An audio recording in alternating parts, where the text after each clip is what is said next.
our 2 Cent Sports Show. Yo, it's Mr. House. It's your boy C. Woods. There you go, Chief. And this is our 2 Cents. What's up, y'all? What's good, guys? Chilling? Always with the mimic, cheeks. We got our brother Pat back on the show again, man. We appreciate you hopping back on with us again, Pat. I appreciate you bringing the energy on your intro. Hey, man, you got to, man. I told y'all I'm here to ruffle feathers. I'm not here to be nice. What's up, dog? You like, we Woods? Yeah, You need to give him an edible or something, man. Y'all need to up y'all. Yeah, y'all need to. I'm up here. Y'all gotta come up here to read. You know what I'm saying? Man, Pat. Before we get into that, man, Cheeks, how you living? I'm good. What? Brother Woods, how you living? I'm good, man. She paid for everything I do. Pat, how you living? Man, I'm good, man. All right, man. We had Pat back on here again to. We want to talk about his journey, man, from being a high school player to college and then to being a professional basketball player for what, like, is it 8 years, 9 years? 10 years now. We have a lot of, as you guys know, we have a lot of high school kids that we rock with, a lot of junior college kids that we rock with, heavy on the junior college scene we were this year. And I think it's just important, man, so that they can hear your story and get a perspective of what it's like to play overseas and making the transition from college to being professional and what it's like just to be a professional player, things in general, man. So again, I appreciate you hopping on with us, and wherever you want to start with your story, man, and then we'll start badgering you with questions. I feel trash already because Cheeks told me that overseas players are awful. So I don't know if I should even tell the story. But nah. This is something Cheeks said over a year ago, and we haven't let her live it down. So She took it back. We good. But no, I understand. We was talking about levels. all right. But no, thank you for having me. Appreciate y'all. From Long Beach, California, went to Lakewood High School. Well, man, ended up at UC Irvine. Yes. I wanted to go to San Diego State. Blame my dad. He told me I was going to party too much. Ended up at UC Irvine, which actually was a great decision, both on and off the court. So you blame him and thank him. I thank my mom for the UCI. I think I blame my dad for UCI at the same time. But it was a great decision on and off the court because I met amazing people. I got a first-class education, a great institution. And I was able to, showcase my talent at a school that, really fit me and helped me in the long run. First year out, played D-League. Terrible money. It's a little better now. Right. I'm sure you guys, I don't know if you know. Yeah. It was terrible. Yes. And it's taxed. Another bad situation. Made my way overseas. My first year I played in Slovenia, which was a culture shock. Now everybody knows Slovenia now because of Luka. It wasn't like that before. It was like farm town. I was in a village, literally a village. And all they had was basketball. So it was like, it was freezing. It was cold, okay, it was cold through April and then, it warmed up. Yeah, it's not like Cali, definitely not. And then was able to be successful that first year and turn 1 year overseas into 10. I mean, here I am now, traveled around the world, 2 passports, finished later. And still loving. Fresh off a championship. Yeah. Got one in Egypt. Made my way to the Middle East, and more so after the bag now. Yeah. But I think for kids that don't know that overseas is an option. I know people think that their end all be all is the NBA. It doesn't work out for everybody. We all know the percentages of getting a scholarship. So if kids don't know that, I mean, they're successful. If you get a scholarship and you could play your sport and, take the load off your parents, you successful. Even if you don't play another game, soccer, basketball, football, whatever it may be, you're successful. But yeah, overseas is definitely an option. You can make great money. You can make a career. You know, start your family, set yourself up for after basketball, and yeah. Would you want to go first? I'll ask you a question. What was your high school career like at Lakewood, and what was the conference? Was it Artesia in there, Crenshaw, any of those schools? More league, so it was Poly, Jordan, all the Long Beach schools. Okay. Artesia was in a different league, but we played them every year. Before the more league started, we played them preseason, and then we would play them. We played Mayfair, Artesia in playoffs. So yeah. Who were your rivals? Poly. But like players wise. Players wise, I didn't have rivals. I guess probably my biggest rival, I guess, might have been Compton, because me and DeMar are super tight. So we would play Compton twice a year, and it would be like a battle. Yeah. And I remember our first game against Compton, actually. I got into trouble at school that day, so I was benched the first half. I came in and shot a 3 at the buzzer and got fouled against Compton Compton, and made all 3 free throws with no time left. We won, and we had to run out of there because our bus got chased. It was crazy, man. It was a crazy story, man. And that was my first game against DeMar, because we played at middle school, but he was a year younger than me, so he's a freshman, I was a sophomore. And we just had battles every year, man. Shout out to DeMar, man. He's repping for us. You know? Okay, so talk about that a little more, about having to experience that, because I mean, not a lot of people understand. Not a lot of people are gonna understand why you guys had to run out of the gym and stuff like that. You know what I'm saying? So talk to that a little bit. Well, first of all, to the people that don't know, we're going into Compton, predominantly Crip neighborhood, and we're Lakewood, and we're coming in all red. So that just started like that. We coming in all red, and I mean, like the Long Beach Unified School District, Compton, like the fans, like people care about their school and their fans, and I mean, we're in a gang area. They really care. They really do care. C for care. We're in a rough part of town. And we came in and won on some fluke. It was a fluke. I got fouled and made 3 free throws and we left. Came in and won. Mind you, this is DeMar, this is freshman year, and people kind of already know he got the city of Compton on his back. Because you can see it from early age, he's gonna carry. So we go in and win. And next thing you know, they're like, yo, we have a police escort to get out. Oh. Wait, who came and said that though? What? Who came and said we need to get out of here? Our AD that was there, our coach, our AD there, yo, get your stuff. We're not going to the locker room. We're just going straight to the bus. On some so I'm like, damn. Well, we got chased if we lost, or what? That would have been worse. We lose and we get chased out the gym. Luckily, that was the only real incident. That was gonna be my next question. Yeah, did that happen luckily, again? After that, I mean, Compton, because they realized they're gonna start bigger crowds with DeMar and some of the players he had, that they had to control it. So after that, it wasn't too bad. Other than us getting shot at outside of Jordan on the north side after we won that game too. So you're out here winning basketball games and causing gang activity. It's your fault. I mean, yeah, if you want to say that. Why are you winning these games, bro? Because I'm trying to not be stuck in Long Beach my whole life. I'm so thankful to be raised in Riverside, California. Oh my God. Wow, bro, this dude always brings the Inland Empire into this, God. bro. You want to get like King wasn't bad, bro. Yeah, it was. Okay. I was about to say, Paris High School King. Okay. Yeah, you might have got shot So at. y'all had the same thing, bro. Don't act like that. All right, so you've been in atmospheres like that, which we call high pressure situations, right? Mm-hmm. Where you win a game and you gotta. We talking about not just basketball. It goes to life too, right? This is a life experience at this point. Yeah. Tell us about some of the games that you had that were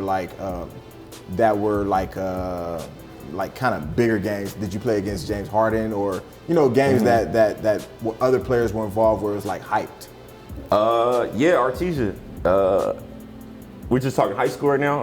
We We're played just talking high school high right now. school against James and Artesia, where they had probably one of the best teams I ever played against. James Harden, Renardo Sidney, Malik Story. These are guys, and I say that with respect because Malik Story and Renardo Sidney were guys that were projected to be first-round picks. Obviously, everybody has a different story after high school.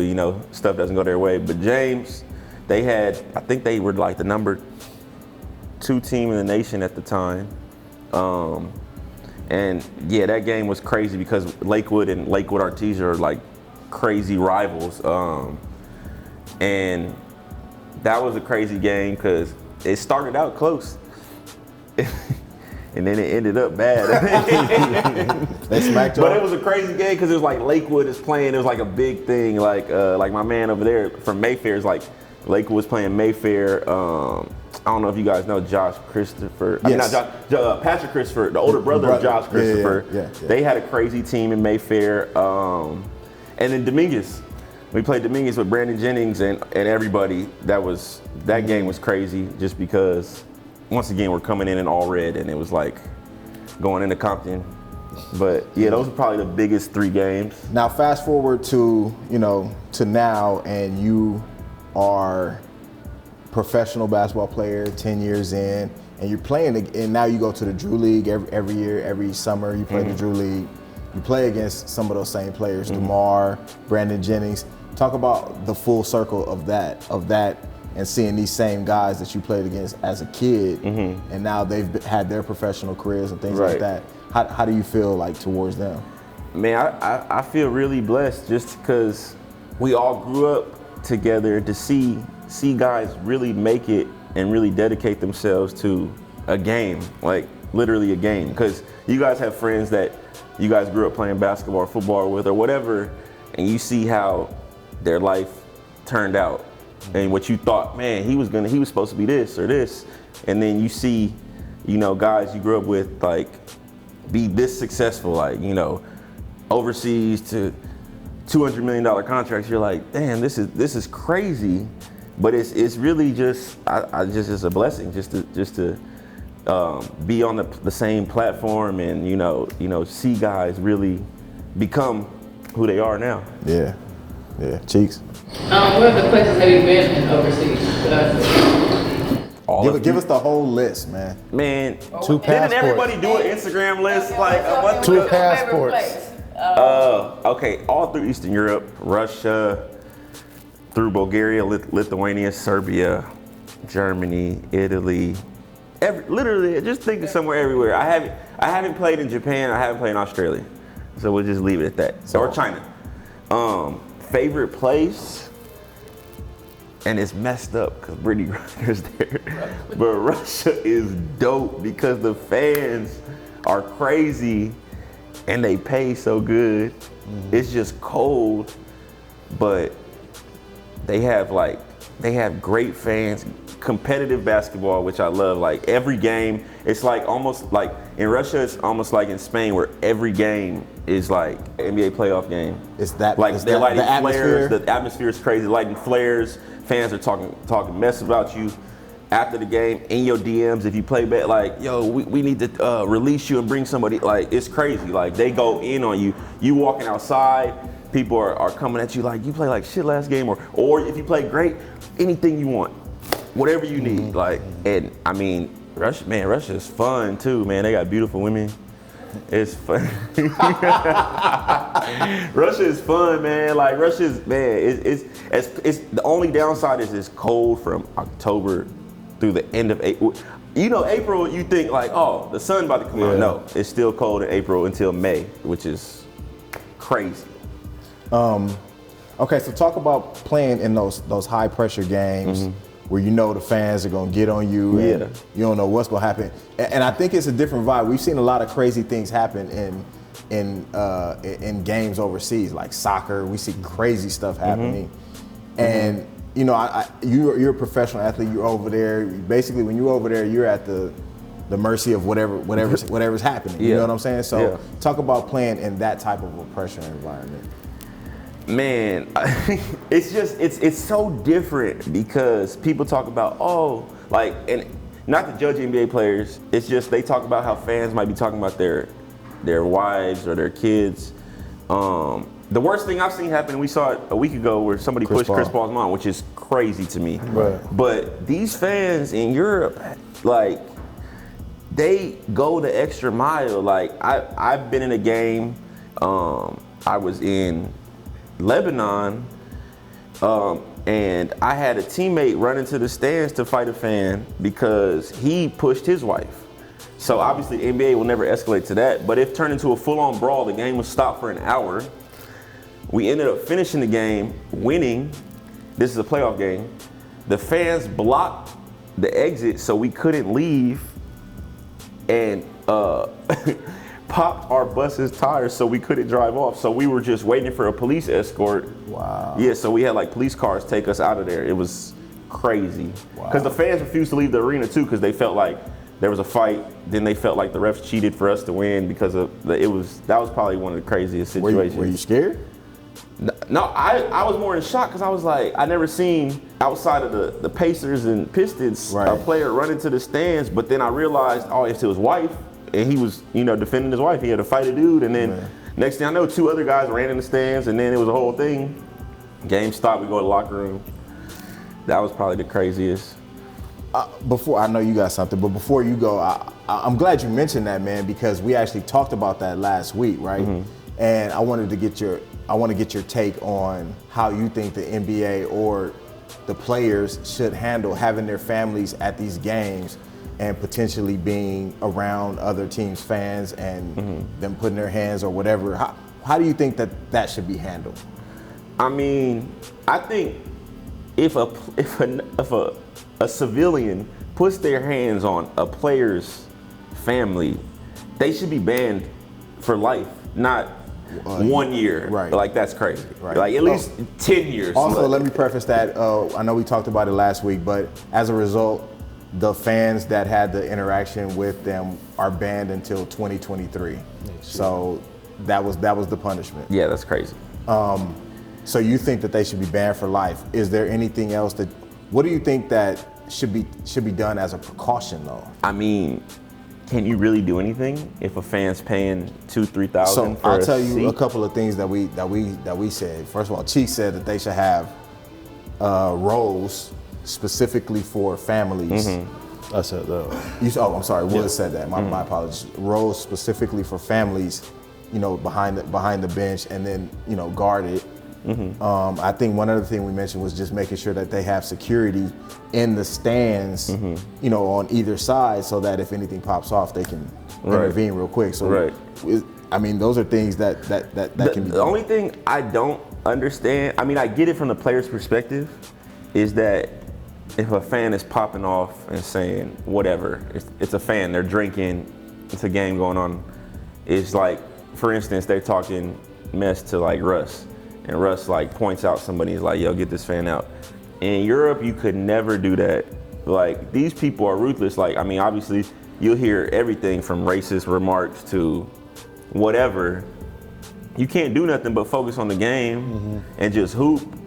So that's the only thing, like, I would agree with the NBA is like, get a fan removed, like, especially if they're saying crazy stuff, like about your race, skin color.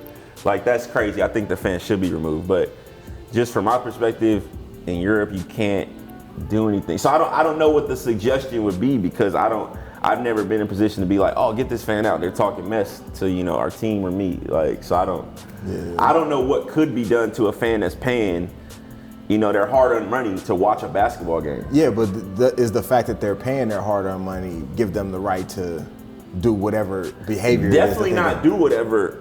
But you can't, like, if somebody's talking, trying to touch me or my family, no, you got to get, that's, I think that should be a lifetime ban. But, granted, we saw that, we saw the kid's complexion, so we knew what was going to happen.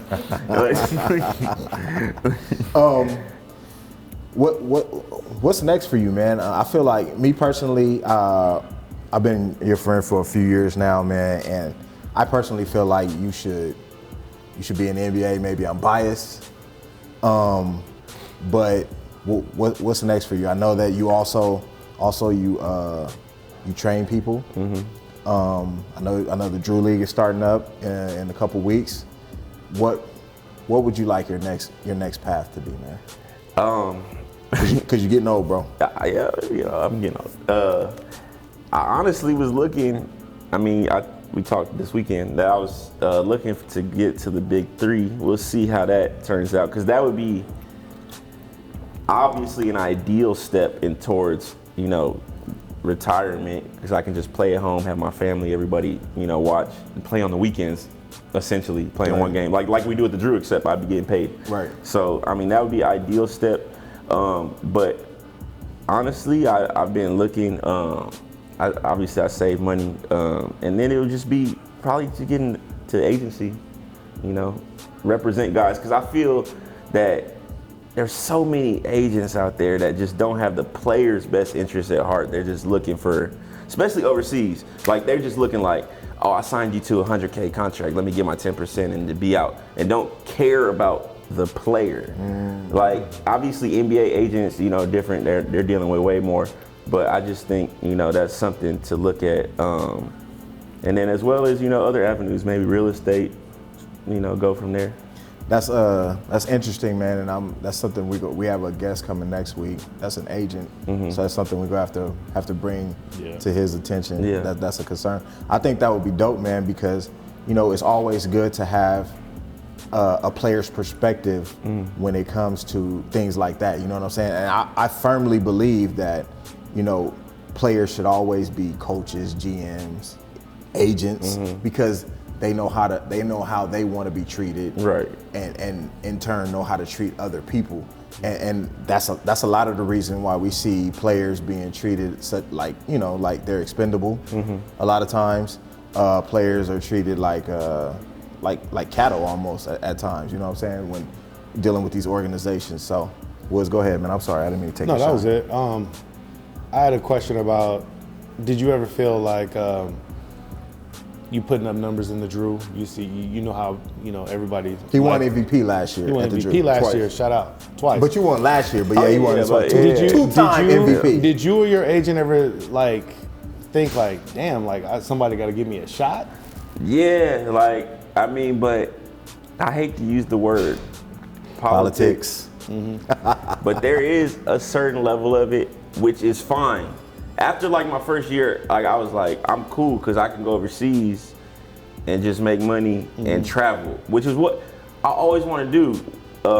Coincidentally, I had a vision board back in the day, and it was about, I had all these different countries, currencies, and it's I'm doing it. So in reality, it kind of worked out for what I had envisioned. The NBA is a dream, which everyone wants, but it doesn't always work out like that, and you should make the most of your opportunity. Yeah. Amen. Cheeks. Is there a player, two questions, is there a player that you get up for in the Drew? Pause. Is it one, okay, pause. Is it a player that you well, I gotta guard this lead? Probably my boy Casper Ware. Oh, man, Long That's Beach my State's guy. own. Okay, you talk about rivalries earlier. We've been playing each other since middle school, so that would probably be because it's and then we both play in the Big West, so it's every time.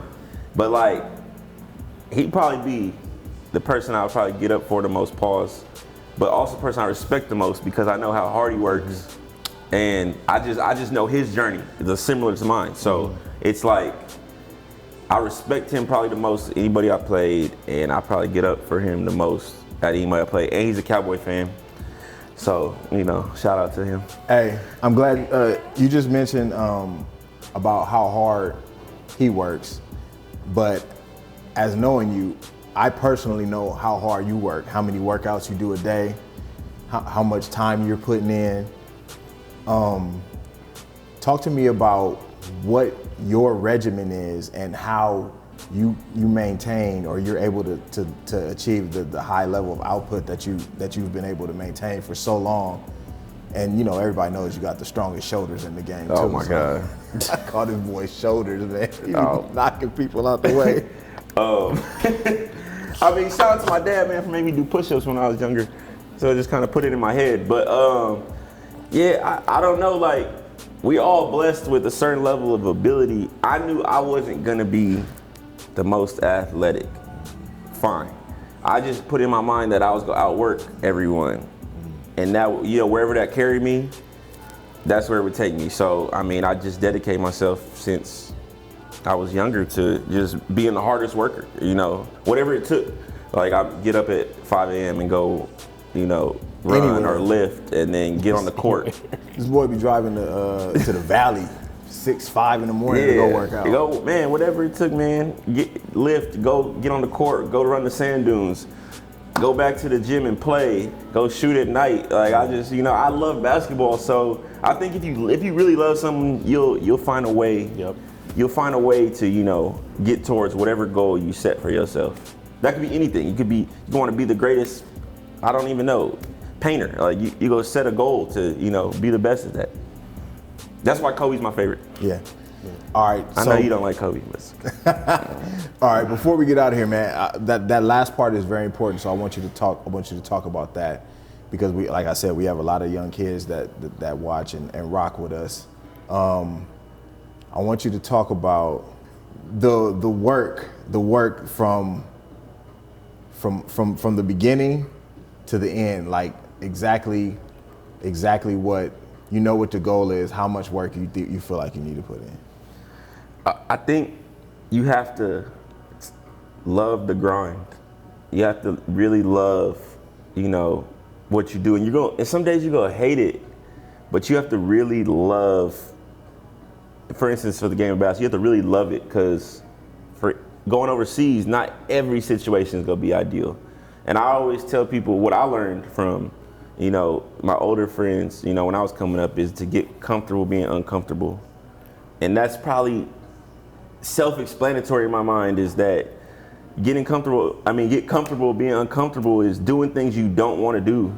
Like, you might have, you know, killed your body on Monday, but Tuesday's coming and you gotta get back to it because somebody else is working. And you know, I always looked at it like, man, if I don't work out today, that somebody else is working, they go take my spot or my future money or whatever it may be. And I always just kept that in my mind.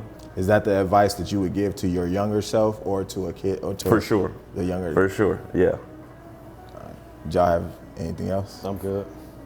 Cheeks? No. Did you have anything else you want to add? Nah. Shout out Keon, shout out Ed. Yep. Shout out my guys. Both Keon and Ed been on the show, man. Shout them out. Shout out my dude, Body Snatcher. Hey, My guys. Shout out my boy Mike. We good. Shout out Steph for putting up with me because she's been waiting. I know she's hungry. Yeah. Shout out Dom, who couldn't make it. Dom's a flake. He'll be here in a couple weeks. Woods, you got a shout out? Nah, man. Shout out to y'all, man. Shout out to Pat for coming. Catch Jordan Pat in the Drew. Catch Pat at the Drew this year. We'll be there. And stay healthy, brother. Appreciate Make it. it happen. Cheeks. Crocs. Why am I hanging up my Crocs? And they're comfortable. They got some black. As always, man, shout out Playmaker. We appreciate y'all brothers. Brother Nate, Brother Jason, brother King James over there. And shout out to you, Pat, man. Thank you for taking the time. I know you're busy. I know you probably missing a workout being here. Fucking workout warrior. Appreciate you hopping on with us, brother. For everybody here, man, I'm House. That's Woods. That's Cheeks. Peace Stacks in the building. Stacks. And we out, y'all. Peace.